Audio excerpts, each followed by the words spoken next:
booties for black girl nerds.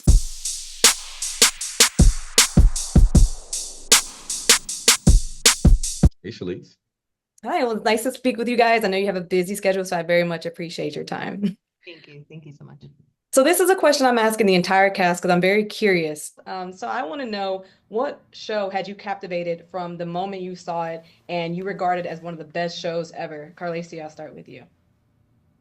Favorite one, I think we were just talking about Breaking Bad, like from start to finish. And I didn't watch it when it was on TV. Like I waited until it got streamer. And I remember one of my friends saying, "There's not a single wasted scene." And I watched every episode just waiting for a moment where it was like, "Why are we looking at the wall?" And then you'll see like an ant moving that relates to something else. But like, yeah, I think that I think Breaking Bad is iconic.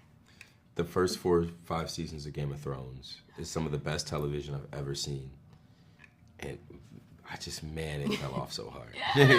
It was so It fell off. good. See, there's 2 other people that said the same answers you guys did. No one said, mine were Gossip Girl and Prison Break.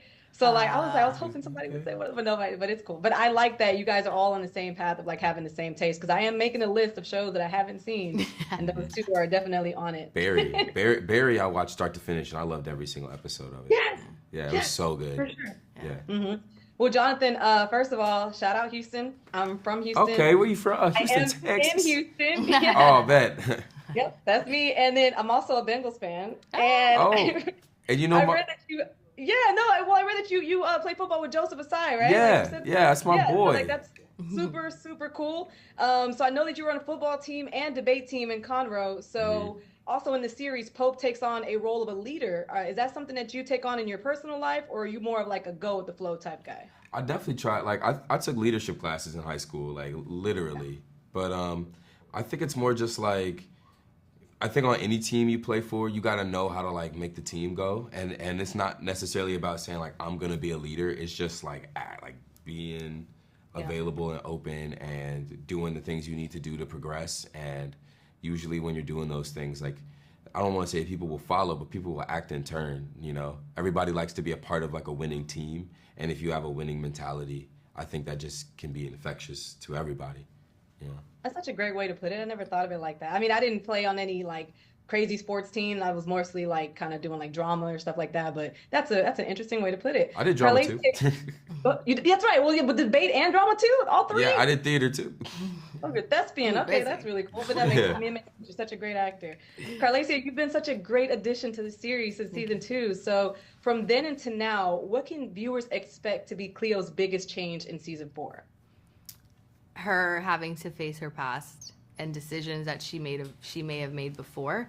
Now she has to grapple with that, whether she made the right decision, whether she made the wrong decision. Should she have joined the Pogues? You know, would things have been differently if she would have made a different decision? So I think this year she's really having to figure out, you know, is this the life that she wants, or because of the end result, or should she have stayed where she was?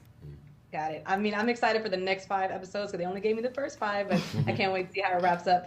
Last question. This season kicks off with the gang cashing in on the gold, and that moment at the ATM was just such a life-changing moment. So I want to know, if cars and a house weren't an option, what outlandish thing would each of you buy with the money had they chosen to split it? Jonathan, I'll start with you. I'd build a bat cave. Okay, DC guy. Okay. I'm gonna go with like, I mean, I guess I can't buy the biggest yacht, but I'm gonna go for like a boat. Okay. Somebody else said boat too. Okay, that's not bad. It's like a house. Like a nice one. I don't go on the water enough to warrant that. Because you don't have a boat. If I was like, yo, come on, come to my boat, you would go to the water more. Well, thank you guys so much for your time. I mean, you guys came in during like COVID and like had us captivated from the moment the show first started. You know, TV shows don't usually get renewed for a 2nd season, let alone a 4th. So you guys are just absolutely amazing. I can't wait to talk to y'all for season 5. Thank you.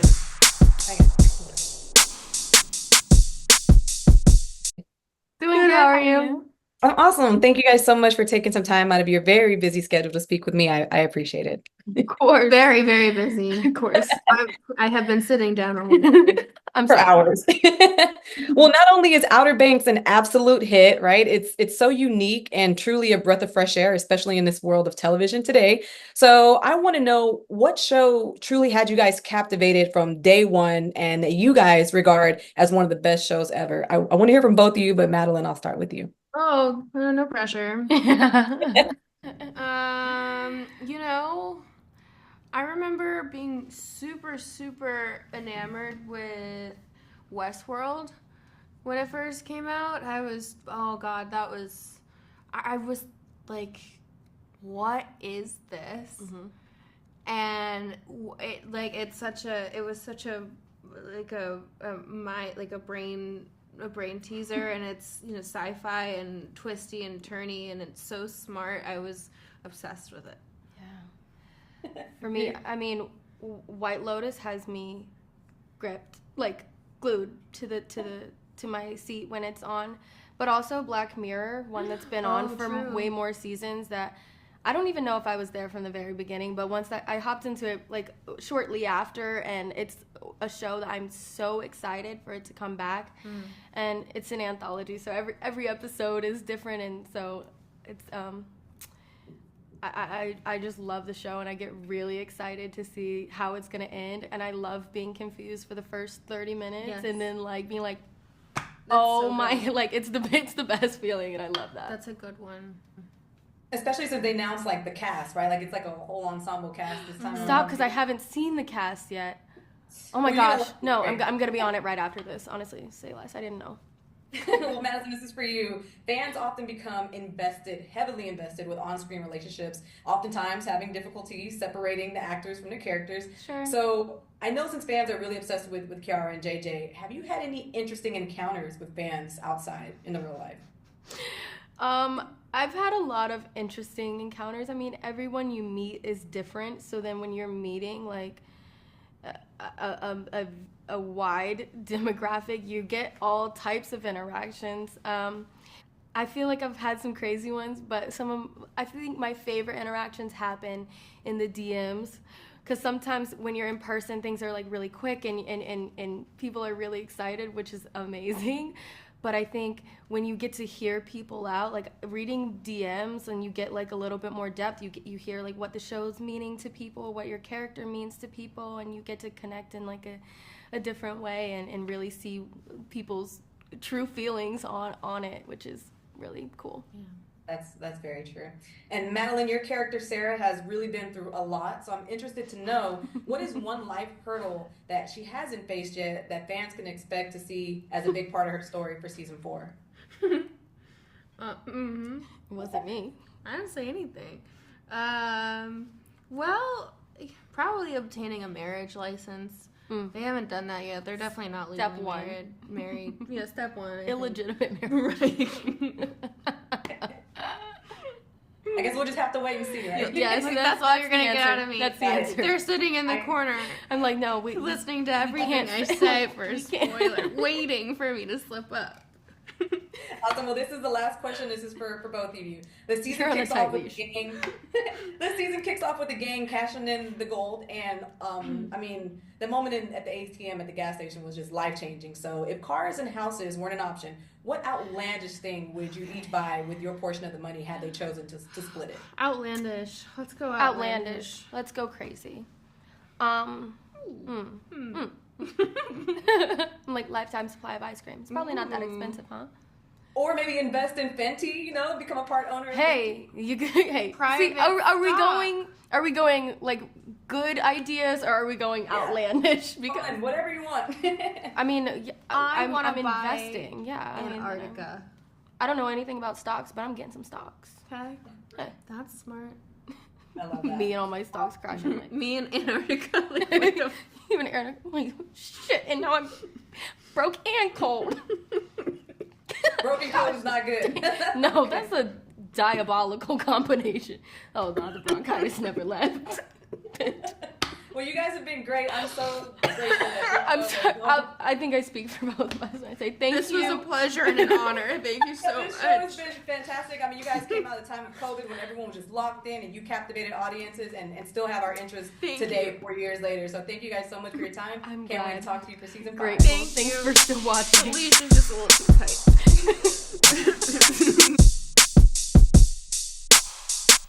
I'm great. Well, thank you so much for taking some time to speak with me today. I very much appreciate it. No, thanks for being here. So not only is Outer Banks an absolute hit, but it's unique and truly a breath of fresh air for the world of television. So I want to know, what show had that impact on you to where you were just captivated from day one and you regard it as like one of the best shows ever? Drew, I'll start with you, but I do want to hear from everyone. Hot seat. I was literally like in deep thought. Oh my gosh.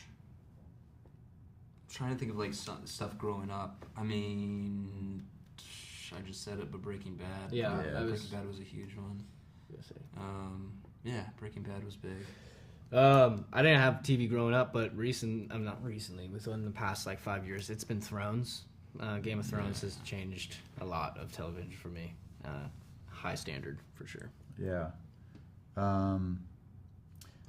I just finally watched Lost. I'd watched like the first 2 seasons when it was on primetime television, but I went back and binged the whole thing, and that was kind of a trip.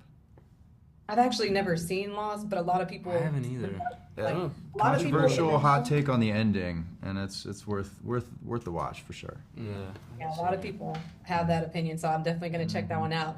Well, this season kicks off with the gang cashing in on the gold, and that moment at the ATM was life-changing. So if cars and houses weren't an option, what crazy, outlandish thing would you buy with your portion of the money? Chase and Rudy, this is for you. Dang, because we've been only saying cars and. I don't know if somebody tipped you off, but it feels like a. So those are just like default answers. So let's get creative. So funny. I would buy a boat, like a sweet boat. No, because it's like you could get a nice boat with like a little cuddy cabin, so you can go down, have a bed and stuff. So it's like a car and a property on the water. Yeah, a vacation. Fix the system. That work? Yeah. Like a crazy vacation. Okay, got it. Awesome. Rudy, I have to ask about the dirt bike race, okay? Because in my opinion, and maybe I'm alone on this, but I just think the gang kind of handled it much lighter than people would have done in the real world, finding out somebody used like the last of their savings. So had you been in this situation in real life, has there ever been a situation where like a sibling or a friend maybe wasted like the absolute last of something? Ooh. Hiking and the camelback when they finished the water and you didn't know, that's what's coming to mind right now. Ooh. Like No when you're on like a water, hike and yeah. then like your brother's like, there's no more water. And you're like, wait, what? And you're like on top of the mountain. That's what's coming to mind. Completely different stakes. I will say when we started that scene that day, it was so hot. Like the real version of that was, we definitely dimmed it down a little bit for what is in the episode because we were ripping you apart all day. Oh yeah. Yeah, it was pretty intense. And Jonas was like, okay, well maybe let's tone it down a little No, bit. JD was he no was voice alive. after that. Nope. Yeah. I was personally only gifted the first 5 episodes. So since you guys know the whole season, who would you say has the biggest character development this particular season? Drew, this one's for you. Biggest character development.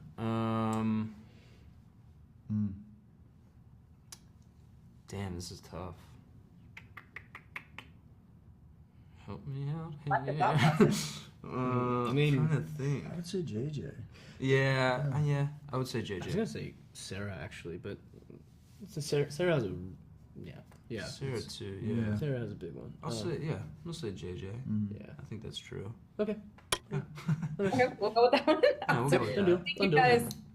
Thank you guys again. This show is just awesome. I mean, you guys came out at the peak of COVID and just everyone just fell in love, and to see you guys really flourish and get 4 seasons out of this is amazing. Most TV shows don't last that long, so you guys are truly, truly blessed. We love the show. Can't wait to talk to you guys again for season 5. Love the posters. So much. Yeah, nice posters. Bye guys. Have a good one. Bye. Better shake your booties for breakfast. movies for black girl nerds.